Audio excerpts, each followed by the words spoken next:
If I said to you, bipolar, stand up, and spics and specs, what would you think is the common thread? The answer in just a moment. Comedian, podcaster, writer, and self-confessed gossip around town, Bec Charlwood. Hello, it's Hello. me, the bipolar, funny, music and trivia knowledge gal. It's all stuff that you use, so I figured it was okay to say. Oh my God, yes, of course. Please. I can't stop talking about all of those things. So Good, you've good. nailed the brief. Well, thank you so much for doing this. And, first up, can you clear this up for me, please? When referring to you, should I say comedian or comedian in 2025? Oh, I mean, I have no real preference. I mean, comedian just seems easier. Comedian feels like a weird, I don't know, it feels old timey for some reason. Like you're like, and next up we've got, I don't know, I hear it in my voice is like, next up we've got a comedian coming out. So everyone get ready because she's not going to be like the boys. It's going to be a girl being funny on stage. So prepare for something a little different, you know? So this is going to be a very different episode, which will come as a relief to some. You come from a place called Fanny Bay. Yes, I do. Up in Darwin in the Northern Territory. I was only there till I was about 2 years old, which is great because my opening joke then for, I think 5 years of my stand-up career was I was born in a place called Fanny Bay, but then again, aren't we all? So it was a joke that wrote itself from my day of birth. It is a gift, isn't it? Yeah, I will say to anyone listening in who has any questions about Fanny Bay, I left when I was 2 years old, so I don't have too much memory of it. But I did go back last year to do some comedy up in the NT and went to go drive past the first house I ever lived in, got everyone in the tour van. We made a day of it, got so excited, drove all the way out there, and it had been knocked down and turned into a bunch of flats. So Oh, wow. Progress is so cruel. Yeah. And everyone was so excited. We were all getting so hyped up in the van because I love, when I go on tour, I love to get excited about pretty much anything. I think it's really important to keep morale up because otherwise, a lot of the places you go, there's not too much going on. But I always like to find the most mundane activity and make an event of it. And that was the big event for the day. And everyone just went around the corner, went, oh, that looks pretty new. And I was like, yep, that's definitely doesn't match the photo that mum sent. Let's talk after the 2 years that you were in Fanny Bay. Who were the pinups on your wall? You know what the a crazy thing is? I had like no posters growing up. I didn't really like get into music when I was a teenager. I didn't really like get obsessed with like bands and stuff until I was about like 23, 24 years old. Our house was not like a musical house whatsoever, except for when my younger brother decided to learn guitar and he only knew how to play Boulevard of Broken Dreams by Green Day. And I think that was the soundtrack to our house for about 2 years. And every time I hear the song, it's like muscle memory. I just go to knock on the nearest door and go, shut up, Sam. Shut up. You know what I weirdly had was my mum worked at the ABC in Perth for a while. And for some reason, they got rid of a bunch of CDs. Like hundreds and hundreds of boxes of CDs that had like no cases. They're all scratched up. And I blue tacked them all over my wall. And in the process, no doubt damaged a lot of them even more so at the time. So instead of actually just listening to any of these CDs, I had like an entire reflective wall in my room, which, is almost an homage to music when you think about it. So you made it into decor. Yeah, basically. Yeah, it was kind of like a giant mirror wall. And I remember there was one CD I did listen to from the wall was this rap group called Pharaoh Monarch, and they had this very hectic song about the Columbine shooting, and it included like a sound grab of one of these parents talking about like the death of their kid. And that was a song that I listened to on repeat a lot, even though as a child growing up in suburban Western Australia, I had very little connection to the content in the Wow. song. That's very Bizarre. intense. Yeah. I think that's definitely, where I think you can kind of see the depression starting to, side of the bipolar seep into my life of really getting invested in dark and like very serious topics that, otherwise my life was pretty damn privileged, dare I say. That leads to, when did you get into comedy and how did you get into comedy? It was in Perth again. It was totally by accident. I always like loved performing growing up, and but mum was always very much like, don't lean into this though. Like, this is a fun thing, that you clearly enjoy doing, but you can't make money from it. It's very much like go to university, get a degree that gets a job that gets money. The only problem is I was really bad at everything at school, and everything that made money didn't align with anything I liked doing. And so I think I started a marketing degree. I was also this after school working as a personal trainer, and like just like not feeling like I liked either of those things very much, but I'd back myself into a corner doing them. And then this guy I was seeing one day just said, my dream is to be a stand-up comedian. And I thought, well, you've got a dream. That's so exciting. That's so cool. Why don't we go out tonight? Like, and let's go find an open mic and let's get you up there. And at the time, in hindsight, I think I was a little bit manic. And so we went out, we found an open mic, and I marched in there and I said, it's this man's dream to do stand-up comedy. You need to let him on stage. And of course the booker said, that's not how this works at all. You can stay and watch the show and then come back next week and sign up. And we're like, oh, okay, then I guess. So did you sign up as well? I had no plans to, but then I was watching the show and again, this is why I really think I was manic, because I was like, that looks so easy. that looks like fun. That looks like, a silly little easy thing to do. And so I was like, you know what, why not try it? So we both signed up the next week, got up, and his set went fantastic, because he'd been planning it for ages. He had jokes that he'd been writing and stuff, and it went really, really well. And then I got up with absolutely no preparation whatsoever. I kind of had like a funny story I wanted to tell about like a breakup that I'd had like a couple of months ago. And there was like, I think I got 2 laughs, and the rest of it, everyone was not having a good time. I think we can safely call it what I know now to be a bomb of a set. Was this before social media? Oh, well, this is before like you put like videos up of your stand-up on social media. Okay. That was something that only like very few people were doing. Thank God I didn't. I wish I filmed it. So because I can't remember what I said, how I said it, anything that I did. And I would love to just look back at it and see how far I come. But I'm also so grateful, because if everyone was posting like they are now, I definitely would have put it online and been absolutely roasted for how atrocious it would have gone.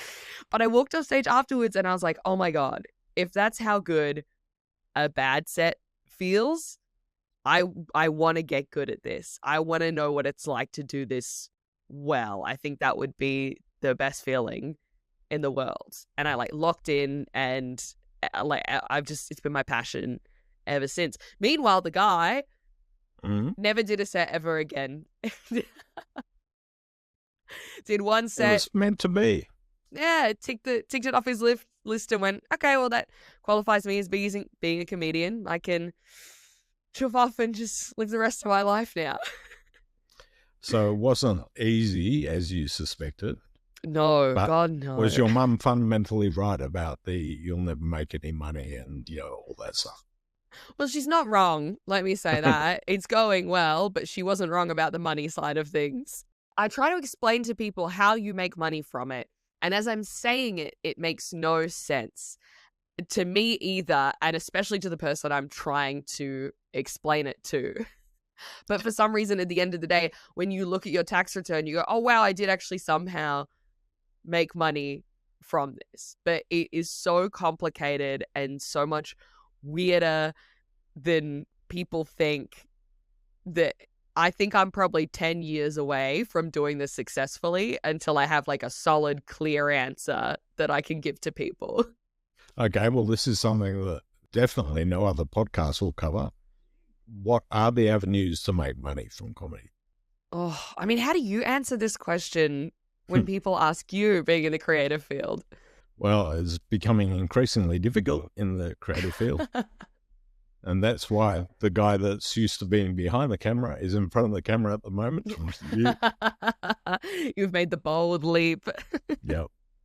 Oh, man. Yeah, it's rough. I mean, particularly this year, I think definitely you could feel that that financial crisis is definitely hitting all of us. It's been grim. Stand-up is hard because you never get paid the same amount for any gig. Right. Like I'll do a 10-minute set 4 times a week, and regardless of the content of that set, I'll do it for free. I'll do it for $50. I'll do it for $100, and sometimes I'll do it for like $1,000 if I'm really lucky. And there's no like specific amount of money you get paid for doing anything. But so in a week, you'll do 4 gigs and you'll hope that one of them or multiple of them pay well, or like enough to cover your rent and bills. For me, I'm not at a stage where touring makes me a lot of money, but I'm hoping this year is the first year that I start making. It's very expensive to tour. Oh, yeah, you've got to put that. This is the thing it's taken me 10 years of stand-up to realize, is that, you have to fork out so much money in advance to ensure the tour goes well. And because you have to promote it, you have to market it. You can't just go to a festival, put a poster up and hope and pray that people come to your show. There's a reason that there's whole production and touring agencies, is because it's like there's a whole thing that goes into it. And are people saying like numbers and stuff on this podcast? Because I'm very pro saying amounts of money. Say whatever you like and tell me what I shouldn't say. No, because I think we should say everything. I think we should tell everyone exactly how much money, how to earn it, how much we're getting paid, because again, there's no rhyme or reason to it. And how we find out how much we're worth is more knowledge around it. So, for example, my upcoming tour, the Middle Child Tour, going all around Australia and in the UK. Yes. And the Australian tour, I'm going to 6 different cities, and the upfront costs for the tour is roughly around $5,000. Wow. And what does that cover? So that covers travel, it covers marketing, covers like other like little costs, like having to like update your website and like pay for certain subscriptions that help you get like marketing information and accommodation, and having to pay your graphic designer for like an update to your website and then all of the marketing material you're going to use, getting new headshots done for the poster and stuff, like all these little things that add up. And at the end of the day, people don't think about.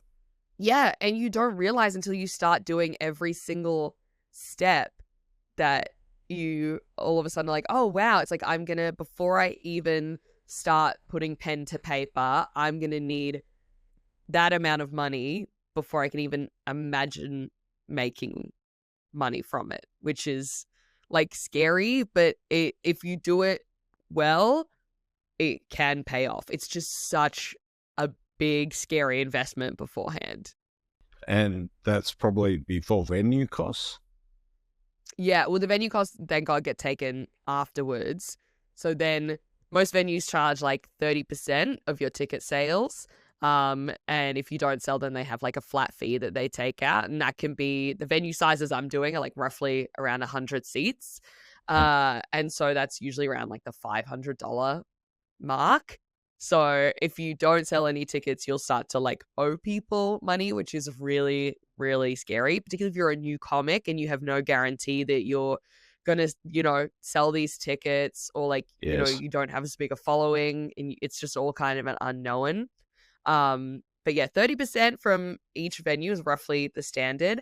And then on top of that, you've got to take into account your ticketing fees, which is also around like I think 15% of your ticket sales too.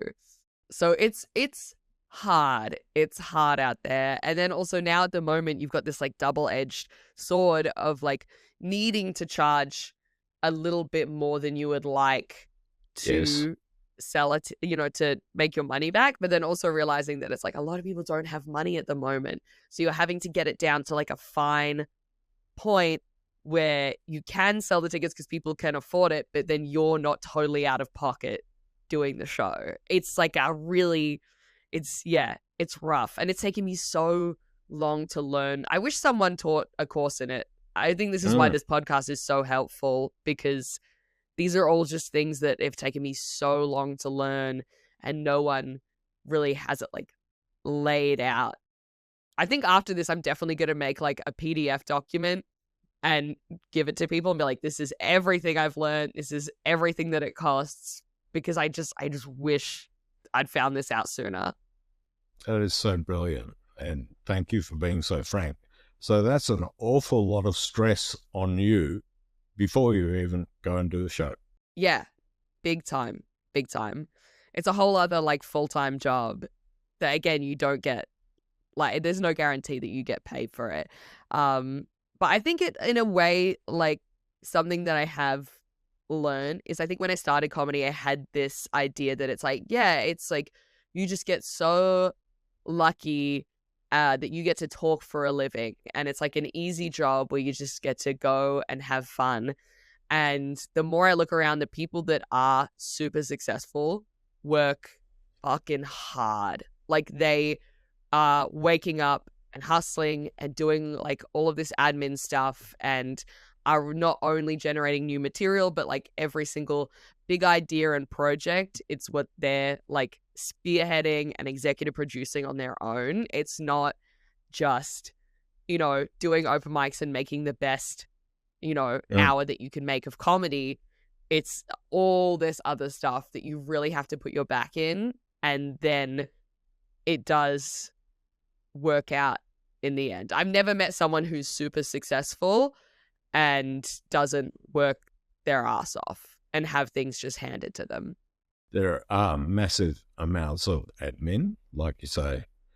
And you must think, with all that upfront costs, you must be doing the mental calculations for how many people have bought a ticket that night to see if you're going to get paid. Oh, yeah. Yeah. It's like, it's something that once I get to like show week, I just kind of turn off all of the ticket sale info and I just have to close the Excel spreadsheets, because otherwise then you just become producer and you can't be like present, because you're about to go on stage and you're thinking, oh my God, I don't even know if I'm going to make money from this thing, when you've got to like then snap back in and be like, oh, okay, I've got to do a show. I got to be funny. I got to have fun. I, at the moment, should have absolutely no numbers running through my head whatsoever.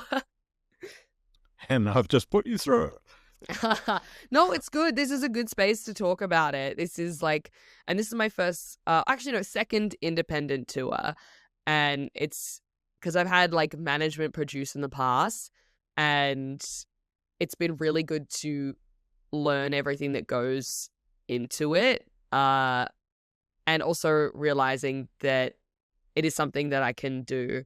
You can do it, but at what cost? I speak to a lot of performers who take on producing, and it really does. I mean, obviously everyone's very capable, but it does seem to hinder the creative process.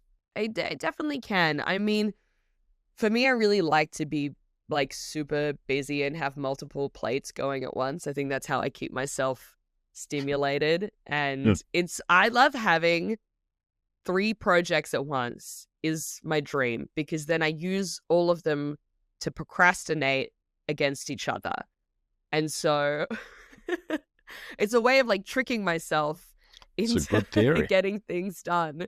And it's taken a long time to learn this, but like the most productive that I ever was creatively is when I was writing 2 shows at once in 2023 and then had a podcast on top of it. And every day I would wake up planning to do one project, and then my sneaky brain would say, well, what if we just worked on this other thing? And then they all just fed into each other. And it was so, so good. Like at the moment, it's like I've got Edinburgh Fringe, I've got the national tour, and then the third one is producing all of these shows myself. And so it's like a really nice feedback loop that keeps the brain very, very busy. And so many people will be appreciative of all that information you have just given. Oh, I don't think I actually finished explaining how to make money. Oh, yes? I started going down the stand-up route. But the other thing is that you have to, with stand-up in Australia, we don't really have like a big enough audience to fully sustain yourself off just gigs. It's getting better. But we only have like 5 major clubs around the country, and you can only do, them once every 6 months at most. And so that only covers 5 weeks. And so you've got to have stuff in the interim that makes you money. My thing is I host a couple of shifts on Triple J a week, and that fills the bucket. And then I used to have a podcast, and that filled the bucket some weeks. Some weeks it didn't fill the bucket, but it was absolute joy doing it. And Becca's encouraged me to do this podcast, and we have discovered how much work it is. And that's probably why I'm not doing it anymore. Yeah, I did warn you up top. I think for anyone starting a podcast, it takes up at least, if you're doing it properly, like you are, and like filming it and editing it and putting content out and all that stuff, it's 2 days of your week. It is 2 full days of your week, unless you are willing to pay for a producer, which if you can, lucky you. And I absolutely go for that. But otherwise, yeah, it's a lot of time. Because, yeah, I was doing Screen Queen / Dude Cinema for 5 years. And I loved doing it, but it did get to a point where 5 years in, we were only making just enough money to cover the days that we were working. And it was stopping us from working on bigger projects that we wanted to. And it's also like it kind of made watching shows a little bit of a laborious task, which we miss. So like, you know what? Let's take a long hiatus, do our other little projects, and then come back to this when we're ready, potentially when we have bigger profiles and can hire a producer. Well, you're certainly getting there, and you did that podcast, Screen Queens, with what is your best friend, Alex Jae, frequent collaborator. Yes. Tell us about her. Oh my God. Where do I begin? My angel, love of my life. Beautiful, perfect, funny, smart, stunning green eyes. She's so fantastic. She's done so well. She is super funny.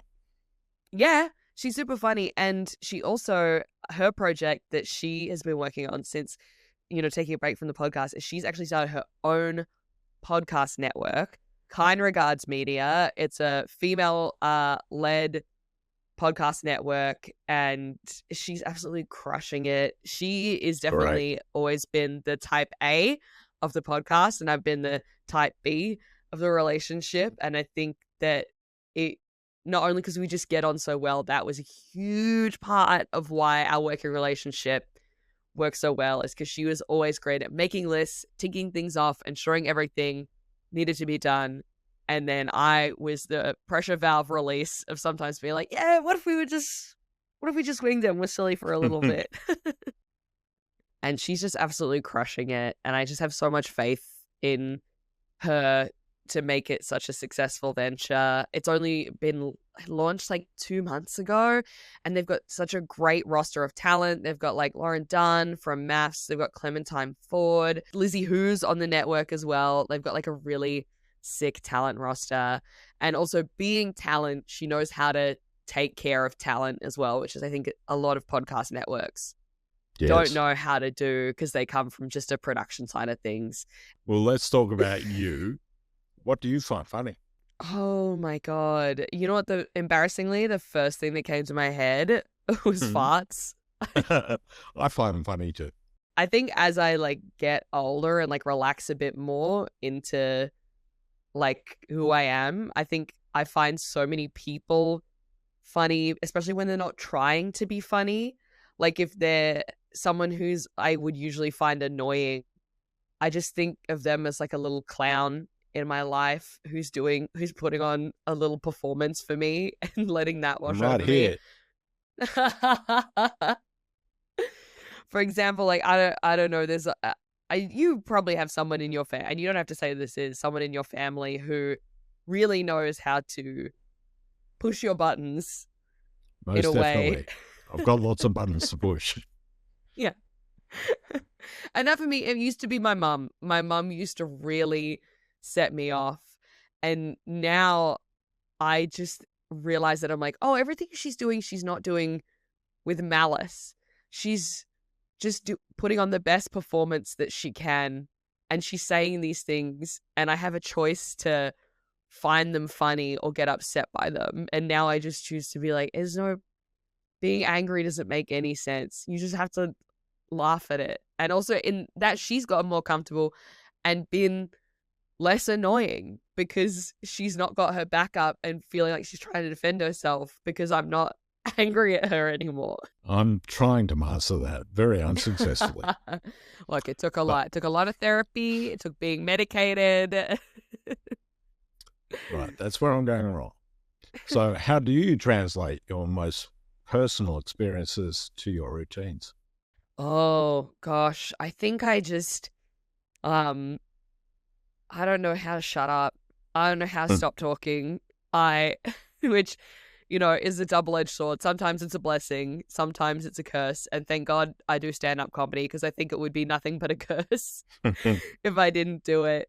I think it's important to be like honest about stuff that happens to you. And look, I've never been tested for autism, but several of my family members have definitely got it. And I think I just don't have the understanding of like what you're not allowed to say and like what's taboo. Like, because when I started comedy, I would just be so honest about like everything that was happening, and people would be like, "Oh, you're so brave," and I'm like, "Oh no, it's what I'm thinking about, so it has to No come filter. out of my mouth." Yeah, yeah, truly. And I think that people will be like, I think my mum used to be like, "Oh, you've got no shame," and I'm like, "Yeah, I do," and I don't know how to get it now. If I was to turn it on, I think I would truly implode from all the shameful things in quotation marks that I've said on stage. Because I think also there is like a real importance to share honest experiences because we're all going through this stuff. And to me, it doesn't make any sense Yes. to not be real about it because then you just inflict shame on other people, and people are going through the exact same thing as you, and they're like, oh my God, I'm bad, I'm gross, or like whatever it is, like having herpes, for example. It's like I've talked about having herpes on stage so much, and so many people are just like, oh yeah, now I didn't know anyone else in my life had it, and I was like, everyone's got it. Just imagine that everyone has it. Because otherwise you just walk around with this weight on your shoulders that you don't need to have, you know? It's like similar with the money thing. I'm like, you have to be honest about it. It's true, but that's what we need. A lot of performers aren't as honest and relatable as you are. Thank you so much. I appreciate that. But I also, you know what? I used to really resent performers who were able just to like get on stage and have their like written jokes that tick all the comedy boxes, and you didn't learn anything about them personally, and they could just write, an hour show every single year because they could just write about anything and it didn't need to be about them in any way, shape, or form. And I was like, oh, that's not real. That's not honest. But now I'm like, oh, because that's just how some people do it. And that comedy is just as important as my comedy because, if you're on a showcase, you can't hear about, Hmm. everyone's STDs and relationships with their parents and the worst thing that's happened to them for the whole showcase. You got to have diversity. You got to switch it up. Coming up in part 2, Okay, well, what do you think your parents feel about your more explicit material? Oh, I don't need to think. I know. They tell me. I don't know why you've got to talk about, what's going on with your body and, your sex life and everything. Like, why does everyone need to know? Like, I'm your mother. I don't want to hear that. Your YouTube special was titled Bipolar Baby. Yes, it's about the world's craziest baby. Well, as you may expect, it covers quite a bit about you living with bipolar. I've tried everything that I possibly can and nothing is working. I've tried going for the walks every day. I've tried eating vegetables. I've tried drinking the water. It's not doing anything. And went to this GP and thought it was like, you know what? This isn't just a regular depression. There's something Yes. more going on here. We got to get you in to see a psych. You also regularly discuss your favorite tics. I guess like the person who made me feel comfortable with them was my boyfriend, who, when they started getting really bad over lockdown, what he would do to ease the tension of that moment is he would give them sound effects depending on the tic. Like the most common one I was doing is just like my head would just go like this, like jerk to the side a bit, and he would just go. Plenty more fascinating chats to come. Like, subscribe. See you soon.